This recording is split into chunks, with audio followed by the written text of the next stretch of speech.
Good evening friends. आज हम लोग अपना सिलेबस स्टार्ट करेंगे।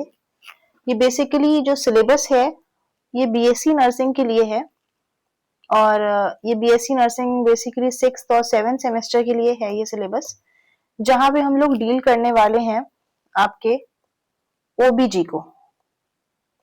और ओबीजी का फुल फॉर्म होता है, हम लोग बिल्कुल बेसिक से स्टार्ट करेंगे यहाँ पे और जाएंगे जैसा कि अपना पैटर्न था। काफी दिन बाद आज मैं वीडियो बना रही हूँ, तो हम लोग अपना पैटर्न जो शुरू करेंगे वो होगा हमारा बेसिक टू डीप, यानी कि ऑब्स्टेट्रिक एंड गायनोकोलॉजी, जो कि आपका ओबीजी का फुल फॉर्म है। अब बात कर लेते हैं कि क्या होता है ऑब्स्टेट्रिक और क्या होता है गायनोकोलॉजी। तो इन दोनों पे बात कर लेते हैं अच्छे से। देखो बच्चों, जो आपका ऑब्स्टेट्रिक होता है, अगर हम बात करते हैं आपके ऑब्स्टेट्रिक की, तो ऑब्स्टेट्रिक आपका क्या होता है, ये आपका एक मेडिकल साइंस की ब्रांच होती है। क्या होती है ये? एक मेडिकल साइंस की एक ब्रांच होती है जो कि किसको डील करती है? प्रेगनेंसी को डील करती है। फीमेल में होती है लेकिन बेसिकली किसको डील करती है? ये प्रेगनेंसी को डील करती है और उससे रिलेटेड प्रेगनेंसी में जितने भी डिसऑर्डर होते हैं उसको भी क्या करती है? ये डील करती है। तो ये क्या है? एक ब्रांच है। जो हम अगर ऑब्स्टेट्रिक की बात करते हैं तो ऑब्स्टेट्रिक क्या है? एक ब्रांच है मेडिकल साइंस की जो कि किसको डील करती है? प्रेगनेंसी को और उससे रिलेटेड जितने भी आपके डिसऑर्डर्स होते हैं उनको डील करती है। ठीक है बच्चों, आप लोग बिल्कुल भी मत घबराइएगा। आप लोग का जो भी ये पैटर्न है ये बहुत बेसिक टू डीप चलेगा, हमें भागने की बिल्कुल भी जरूरत नहीं है। और जैसे आपको समझ में आएगा वैसे आप कमेंट कर दीजिएगा कि आपको क्या क्या समझ में आ रहा है, क्या क्या नहीं आ रहा है। अगर कोई दिक्कत लग रही हो, राइटिंग का थोड़ा इशू रहेगा, बाकी मैं अपने वर्ड से क्लियर रखूंगी सारी चीजें। और राइटिंग में थोड़ा बहुत इशू हो सकता है आप लोग को, तो उसके लिए आप नोट्स बनाते चलिएगा साथ साथ अपने। तो मैं बात कर रही थी ऑब्स्टेट्रिक की। तो ऑब्स्टेट्रिक क्या होता है? बेसिकली आपका मेडिकल साइंस की ब्रांच होती है जो किसको डील करती है, बस इतना ध्यान रखना है आपको, प्रेगनेंसी को डील करती है। किसको डील करती है बच्चों? प्रेगनेंसी को। बस ये चीज ध्यान रखिएगा। और उससे रिलेटेड जितने भी डिसऑर्डर्स हैं, जैसे आपका हाइपर एमेसिस ग्रेविडेरम था और आपका जिसमें एचसीजी का लेवल बढ़ जाता है, या फिर आपका प्लासेंटा प्रीविया आ जाता है, आप लोगों ने नाम सुना होगा। इन सब के बारे में हम लोग पढ़ेंगे। ये सारे ही क्या है? प्रेगनेंसी से रिलेटेड कुछ डिसऑर्डर्स हैं जो प्रेगनेंसी के दौरान हो जाते हैं किसी किसी को। या फिर आप लोगों ने सुना होगा एक्लेम्शिया, प्री एक्लेम्शिया, ये सारी चीजें हैं जो हम लोग पढ़ते हैं। अब अगर हम लोग बात करते हैं कि ऑब्स्टेट्रिक में कौन कौन सी फेज होती है, इसमें 3 फेज होती हैं। एक होती है आपकी एंटीनेटल,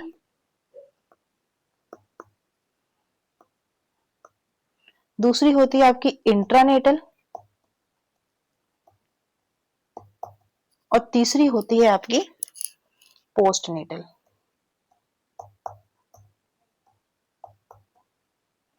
ये 3 फेज होती हैं आपकी ऑब्स्टेट्रिक के दौरान, जब हम लोग किसी महिला को या गर्भवती महिला को, हम लोग महिला को तो नहीं कह सकते हैं, गर्भवती महिला को हम लोग बोल सकते हैं कि देखते हैं।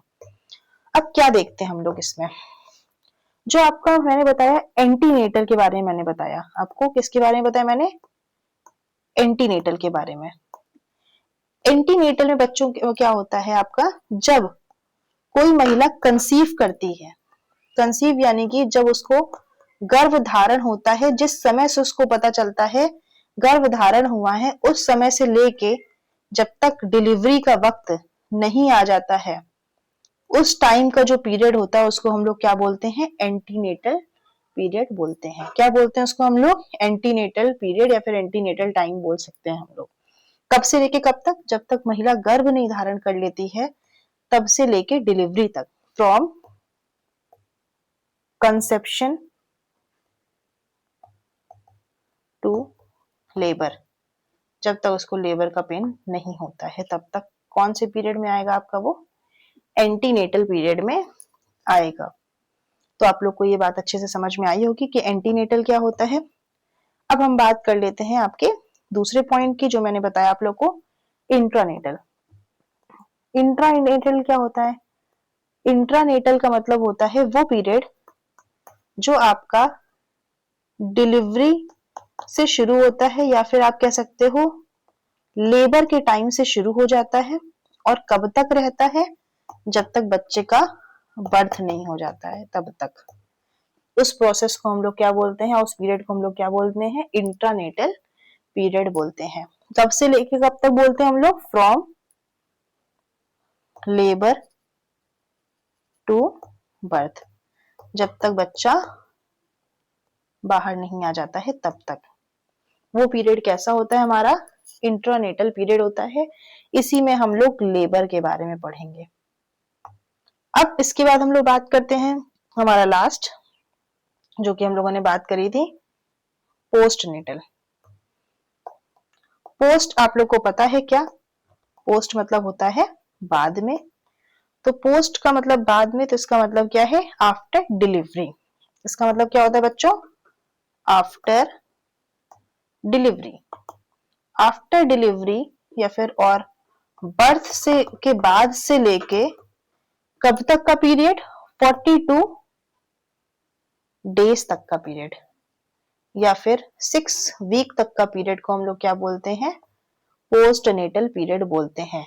इसका दूसरा नाम होता है पर पीरियम, जिसको हम लोग काफी डिटेल से, हर एक चीज को हम लोग डिटेल से पढ़ेंगे।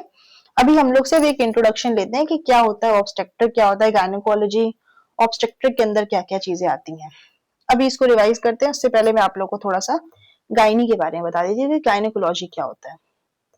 देखिए बच्चों, गायनेकोलॉजी क्या होता है? हम लोग गायनेकोलॉजी की बात कर लेते हैं। What is gynaecology? अब आप बोलोगे कि दोनों एक ही सब्जेक्ट है, तो हम लोग एक ही में तो पढ़ते हैं, उसमें क्या है, अलग अलग क्यों है? तो देखो, मैंने बताया था ओबीजी जो आपका है वो क्या है? आपका ओबीजी आपका ब्रांच है इसकी, मेडिकल साइंस की, जिसमें आप क्या डील करते हो? प्रेगनेंसी को डील करते हो। और अगर हम गायनोकोलॉजी की बात करते हैं, तो गायनोकोलॉजी में क्या होता है? यहाँ पे हम लोग सारी फीमेल्स को पढ़ते हैं। यानी कि ये क्या है? एक मेडिकल साइंस की ब्रांच है जो कि क्या डील करती है? फीमेल रिप्रोडक्टिव सिस्टम को। जो एक फीमेल रिप्रोडक्टिव सिस्टम होता है उसको डील करती है, और उसके डिसऑर्डर्स को। फर्क क्या है दोनों में, गायनोकोलॉजी में और उसमें? तो देखिए, यहाँ मैंने आपको बताया था गायनोकोलॉजी में कि ऑब्स्टेट्रिक में कि ये प्रेगनेंसी को डील करता है। यहाँ पे आपको मेन की पॉइंट क्या याद रखना है? प्रेगनेंसी। ये प्रेगनेंसी को डील करता है, और उससे रिलेटेड जितनी भी दिक्कतें होती हैं, नॉर्मल कंडीशन होती है, उसको। ये एक रिप्रोडक्टिव एज को डील करता है। जब रिप्रोडक्टिव एज यानी कि यहाँ पे एज आपकी फिक्स है, जब प्रेगनेंसी कंसीव होगी, और जब तक वो कंसीव कर सकती है, बेसिकली 18 से लेके 40 या 45 तक कोई फीमेल कंसीव कर सकती है। तो ये एक एज ग्रुप यही है, और यहीं तक आपका क्या करता है? गायनोकोलॉजी, सॉरी ऑब्स्टेट्रिक डील करता है।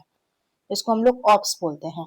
और हमारे गायनोकोलॉजी की बात अगर हम लोग करें, तो गायनोकोलॉजी में सारी उम्र की फीमेल आ जाती हैं, सारी, ऑल एज ग्रुप, चाहे वो आपका 0 साल की हो, या आपकी 90 ईयर्स की हो, या उससे भी ऊपर, सो ऑन। वो कोई उसकी बड़ी बात नहीं है। ठीक है, तो ये मुझे आपको बताना था। मैं जल्दी से आपको ये रिवाइज करवा देती हूँ। जैसे कि हमारा, आपको पता है टारगेट क्या रहता है? सबसे बड़ा हमारा टारगेट है बेसिक से डीप चलने का। तो ऑप्स का मतलब क्या है? मैंने आपको बताया, ऑब्स्टेट्रिक जो डील करता है प्रेगनेंसी को और उससे रिलेटेड जितने भी डिसऑर्डर्स होते हैं, जैसे आपका प्लासेंटा प्रीविया, या फिर आपका हो गया या फिर आपका हो गया हाइपरटेंशन इन प्रेगनेंसी, या फिर आपका हाइपर एमेसिस ग्रेविडेरम, कुछ भी हो गया, जिसके बारे में हम लोग आगे डिटेल में पढ़ेंगे। और अगर हम बात करते हैं आपका, इसमें 3 फेज होते हैं ऑब्स्टेट्रिक में: एंटीनेटल, इंट्रानेटल और पोस्टनेटल।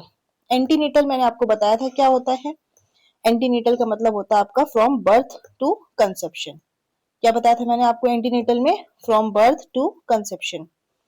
फिर उसके बाद मैंने आप लोग को बताया था इंट्रानेटल में, तो इंट्रानेटल में मैंने आप लोग को क्या बताया था बच्चों कि इंट्रानेटल मतलब होता है डिलीवरी से लेके अगर हम बात करते हैं कब तक की, एक सेकेंड, डिलीवरी से लेके अगर हम बात करेंगे कब तक की, लेबर तक या फिर बर्थ तक, जब तक बच्चा हो नहीं जाता है। और अगर हम बात करते हैं आपके पोस्टनेटल की, तो पोस्टनेटल आपका आफ्टर डिलीवरी से बर्थ या से लेके 42 डेज और वीक तक, जिसको हम लोग नाम देते हैं क्या आपका परप्यूरियम।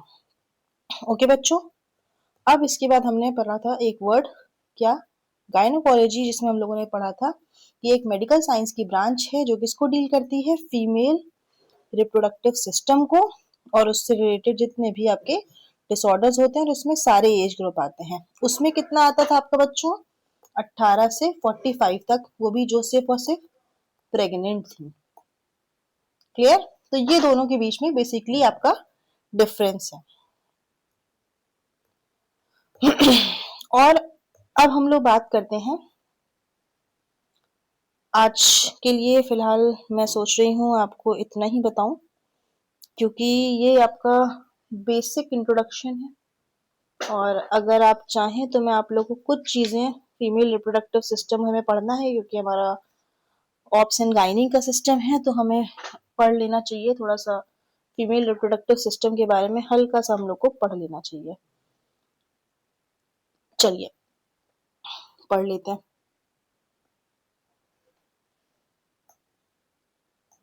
हाँ, तो ये हमारा एक फीमेल रिप्रोडक्टिव सिस्टम है, ये आपका इंटरनल पार्ट है और एक्सटर्नल मेरे पास है नहीं फोटो। चलिए मैं आपको एक काम करती हूँ, मैं आज आप लोग को इतना ही बताती हूँ, कल से मैं आप लोग को फीमेल रिप्रोडक्टिव सिस्टम की पूरी वीडियो बना के अपलोड कर दूंगी, आप लोग देख लीजिएगा। और अभी फिलहाल आप इसको एक ओबीजी का डेमो की तरह भी ले सकते हैं और कमेंट करके बताइएगा कि आपको वीडियो कैसी लगी। ओके, तो प्लीज जो भी वीडियो देख रहे हैं वो चैनल को लाइक और सब्सक्राइब जरूर करिएगा और बताइएगा कि आप लोग को कैसा लगा कंटेंट।